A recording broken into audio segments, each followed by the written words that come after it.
பங்குனி உத்திரம் அப்படி என்ன ஸ்பெஷல்?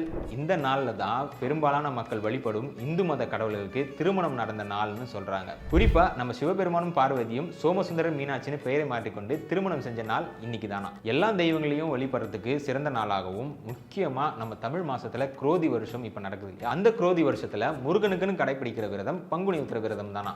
இந்த பங்குனி உத்திரம் விரதம் இருந்து வேண்டுதல் வச்சா கண்டிப்பா நடக்கும்னு சொல்றாங்க. முக்கியமா திருமணம் ஆகாதவங்களுக்கு திருமணம் ஆகுமாம், குழந்தை இல்லாதவங்களுக்கு குழந்தை பிறக்குமாம், இந்த மாதிரி முருகன் அருளால எல்லாமே கிடைக்கும் அப்படின்னு சொல்றாங்க. பங்குனி உத்திரம் முருகனுக்கு ஏன் இவ்வளவு ஸ்பெஷல் அப்படின்னு பார்த்தா, 27 நட்சத்திரங்கள 12வது நட்சத்திரமா வர்றது உத்திரம். தமிழ் வருஷத்துல 12வது மாதமா வர்றது பங்குனி. சோ இந்த பங்குனி மாசத்துல 12வது நட்சத்திரமா உத்திரம் வரும்போது 12 கரங்களால் பக்தர்களை காக்கும் முருகனுக்கு உகந்த நாள்னு இது கருதப்படுது. சூரபத்மனோட போரிட்டு வெற்றி பெற்ற பிறகு முருகன் கிட்ட இல்லாத ஒரு விஷயத்த கிஃப்டா தரணும்னு சொல்லி இந்திரன் ஆசைப்பட்டிருக்காரு. முருகன் கிட்ட எல்லாமே இருந்துச்சா, ஒரே ஒரு விஷயம் மட்டும் இல்ல, தாரம், அதாவது மனைவி.